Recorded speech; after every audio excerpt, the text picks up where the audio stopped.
Alors, vous vous souvenez certainement que Monsieur Onfray, il aime bien faire la leçon. Hein. C'est un professeur. C'est un professeur. Et il aime bien faire la leçon. Et pour lui, l'Église, les prêtres sont des personnes bien souvent, pas toujours hein, évidemment, mais bien souvent des personnes misérables, crédules, fanatiques. Bien entendu, nous, les rationalistes qui assumons notre athéisme, comme le fait Onfray, eh bien nous sommes des sages. Nous sommes des sages qui nous conduisons, nous, toujours selon la raison, hein, et jamais selon des passions stupides et dégradantes de l'homme, comme est la foi, la religion, etc. Bien. Alors pour ceux qui ont oublié le petit extrait à quel je fais allusion, rappel. Or, les conciles, ça se fait avec des gens qui sont parfois illettrés, des gens qui sont parfois ivres-morts. Moi, j'ai lu des choses sur l'historicité des conciles où on se dit, oh là là, il y a l'Esprit Saint, etc. Pas du tout. Il y a des gens qui sont là et qui se font acheter. On leur donne un peu d'argent et puis ils votent pour ce qu'on voudra. Puis quand ils sont pas d'accord à la sortie, ils se retrouvent et ils se mettent des pains. C'est-à-dire, on imagine mal que à la sortie du concile, ces gens-là se frappent. Alors, monsieur, on ferait une question. Est-ce que dans le milieu politique, dans le milieu journalistique, est-ce que dans l'industrie pharmaceutique, par exemple, est-ce qu'il existe des gens qu'on peut acheter, qu'on peut corrompre, comme dans les conciles, et qui a pu arriver une fois ou l'autre? Est-ce que la corruption n'existerait que chez les clercs, mais pas chez les médecins, pas chez les scientifiques, parce que ce sont des hommes de raison, alors que les clercs sont des hommes de foi? Alors je ne sais pas si dans cette séquence, monsieur Onfray était sincère, mais en tout cas, il est pathétique. Le problème, c'est que tout homme, oui, malheureusement, tout homme est blessé par le péché originel. Tout homme doit lutter pour être vertueux, et même l'homme de foi, comme l'homme de médecine, comme l'homme de science. Oui. Et il n'est pas toujours facile de se conduire selon la droite raison, même éclairé par la foi, fût-on évêque, fût-on philosophe. Alors maintenant, voyons comment le sage monsieur Onfray, le sage Michel Onfray, eh bien, supporte la contradiction, l'argument, le souvenir de ses erreurs, par exemple. Comment le philosophe réagit lorsqu'il est pris en défaut factuellement. Bien, regardons. Mais on commence par débattre avec des arguments. On me dit, vous vous êtes trompé quand vous avez dit ceci. Vous commettez une erreur quand vous pensez cela. Vous avez écrit à tel moment telle chose. Mais ça, vous êtes d'accord pour discuter avec... J'entends tout ça. Oui, c'est ça. Mais je n'entends pas l'attaque ad hominem parce que ça, je passe mon chemin. J'ai autre chose à faire que de discuter avec des gens qui m'insultent. Je ne les méprise pas. Je ne les attaque pas. Je ne les fustige pas. Je ne les traite pas de tous les noms. Et je ne fais surtout pas d'attaque ad hominem. Je dis juste une chose qui devrait paraître élémentaire.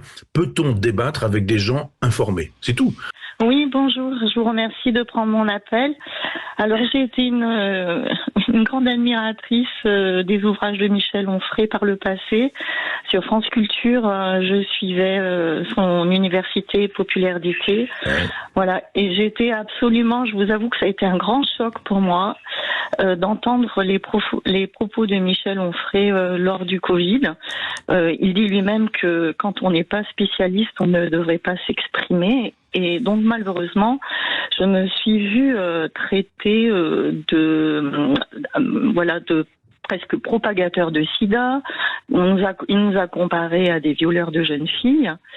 J'avoue que j'ai été complètement sidérée par cette position et cet appel, parce qu'il parle de ne pas vouloir discuter avec des gens qui se manifestent comme des inquisiteurs. Mais en l'occurrence, à cette époque-là, Michel Onfray s'est positionné comme un inquisiteur, un donneur de morale. Et de la part d'un philosophe, j'avoue que ça m'a absolument déstabilisée. Et j'ai vu que... Alors après, j'ai cru comprendre qu'il y avait eu un début de regret. Et malheureusement, lorsque Alexandra Orion-Caude a sorti son livre « Les apprentis sorciers », donc voilà, monsieur Onfray dit qu'il veut débattre avec des professionnels. Donc on ne peut pas nier que madame Orion-Caude est une généticienne et qu'il y a eu énormément de scientifiques de talent qui ne demandaient que le débat contradictoire, et ils en ont été privés. Et donc moi, ce qui m'a surprise, de la part d'un philosophe, c'est qu'en plus il décrédibilise complètement Alexandra Orion-Caude au prétexte qu'elle était croyante et qu'une personne qui avait la foi ne pouvait pas être rationnelle. Et ça, je l'ai entendu sur une des émissions. Voilà, donc écoutez, Michel Onfray vous répond. On a bien entendu. Non, je réponds pas à ça. Je veux dire, quelqu'un qui dit que j'ai fait savoir que je comparais ces gens-là à des violeurs d'enfants, non, je réponds pas. D'accord. Bon, bah, écoutez, sérieux, je veux dire, c'est pas sérieux. Je pourrais porter plainte contre cette dame. Où ai-je comparé les anti-vaccins à des violeurs d'enfants? Enfin, c'est n'importe quoi. Ce que dit cette dame, c'est n'importe quoi. Je n'ai jamais dit les trois quarts de ce qu'elle peut raconter. Je viens de faire savoir. Les gens n'ont pas besoin Patricia, juste un mot, c'est vrai. Comment vous avez entendu violeurs d'enfants, Patricia? Je n'ai jamais disant que vous êtes dans la diffamation en disant que j'ai fait savoir que je vous comparais à des violeurs d'enfants. Je sais tout.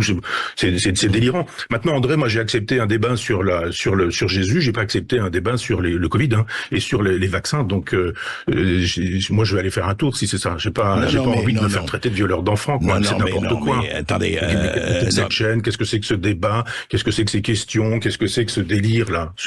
Voilà, oulala, Monsieur Onfray perd son calme. Où ai-je dit, c'est n'importe quoi, où ai-je comparé, c'est n'importe quoi. Et puis, il menace, hein. Il frappe pas, il injurie pas, mais enfin, il menace à l'injustice, quoi. Et puis c'est pas une injure, peut-être, direct, mais quand on dit qu'une personne dit n'importe quoi, c'est pas... faut que ce soit prouvé, parce que si c'est faux, c'est une calomnie. Pourquoi ne plus débattre? Argument contre argument, comme demande Monsieur Onfray. Hein, pourquoi ne pas réfuter? Le philosophe, là, apparemment, pète un plomb, hein, et puis il n'est pas content. Hein. Il veut bien qu'on l'invite pour cracher son venin sur Jésus, alors ça oui, mais il refuse qu'on lui fasse remarquer des propos qui auraient pu être gravement erronés, gravement offensants, gravement faux et dommageables pour le bien de chacun comme pour le bien de la société. Non, ça il veut pas. Non, cracher sur Jésus, oui, mais pas cracher sur Onfray, surtout quand Onfray a dit n'importe quoi. Alors apparemment, le philosophe a eu assez d'esprit critique pour réussir à réécrire une histoire de 2000 ans, hein, celle de Jésus, mais apparemment, il a complètement cautionné une histoire fausse, absurde, incohérente, qui était écrite sous ses yeux. Non, là, il perd l'esprit critique, là, il a gobé. Il a complètement gobé l'imposture, la supercherie, la forgerie, comme il disait. Il passait des heures pour nous faire croire qu'on a la forgerie, où on a construit un texte super génial qui s'appelle les évangiles, mais la forgerie du discours stupide covidiste, là, Onfray, il a raté le coche. Il a pas. Alors c'est quand même pas terrible pour un esprit critique, Monsieur Onfray. C'est pas terrible. Hein. Alors comme Monsieur Onfray a mauvaise mémoire, eh bien on va la lui rafraîchir. À bientôt. Je suis très heureux de voir les Français revenir un peu à la raison et vouloir se faire vacciner. Je trouve ça formidable parce qu'en gros, la chose est très simple, c'est ou le confinement ou la vaccination. L'idée d'avoir un passeport sanitaire, je trouve étonnant qu'un certain nombre de gens, ceux qui sont souvent très répressifs et contre la racaille, etc., se comportent comme des racailles en disant pas de masque, je songe à Philippot, ou à des gens comme ça, qui ont activé d'ailleurs une campagne contre moi sur le net quand j'ai fait savoir effectivement que j'étais pour le pass sanitaire, en disant mais vous avez bien sûr le droit de contaminer les gens, il n'y a aucun problème, vous pouvez aussi quand vous avez le sida avoir des rapports sexuels avec des gens non protégés, c'est un droit, allez-y, et estimer que effectivement vous avez une jeune fille qui vous plaît, vous avez le droit de la violer, mais cette façon de concevoir que le droit de nuire est un droit me sidère. Donc je dis, vous avez le droit de ne pas vous faire vacciner, c'est entendu. Dans une autre époque, ne pas se faire vacciner, on serait passé pour un fou. Vous avez le droit de ne pas vous faire vacciner. Mais la société a le droit de dire, mais, puisque vous ne voulez pas protéger les autres, la société va se protéger de vous. Moyennant quoi, dans des endroits où vous risquez de contaminer des gens, vous n'aurez pas la possibilité d'entrer. Alors libre à vous de vous comporter de manière dangereuse, mais acceptez que la société se préserve aussi, et préserve les gens. Moi je suis vacciné, je veux bien qu'il y ait un pass, ça me paraît normal. Vous voulez pas être vacciné, pas de problème. Vous avez le droit de ne pas être vacciné, mais vous n'allez pas avoir le droit de contaminer les autres. Donc oui, bien sûr, il y a des choses que vous n'aurez pas le droit de faire. Il faut vacciner massivement.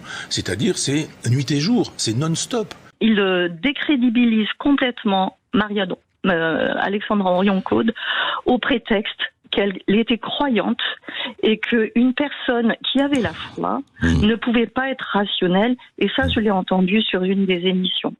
Voilà, donc bon, alors, écoutez, Michel Onfray vous répond. On a bien entendu. Non, je réponds pas à ça. Je veux dire, quelqu'un qui dit que j'ai fait savoir que je comparais ces gens-là à des violeurs d'enfants, non, je réponds pas. D'accord. Bon, Pas sérieux, je veux dire, c'est pas sérieux. Je pourrais porter plainte contre cette dame. Où ai-je comparé les anti-vaccins à des violeurs d'enfants? Enfin, c'est n'importe quoi. Ce que dit cette dame, c'est n'importe quoi. Je n'ai jamais dit les trois quarts de ce qu'elle peut raconter. Et surtout, ne fais pas fi de ma philosophie. Et surtout, ne fais pas fi de ma philosophie. Fais pas fi de ma fille, elle fait pas fi de ma philosophie.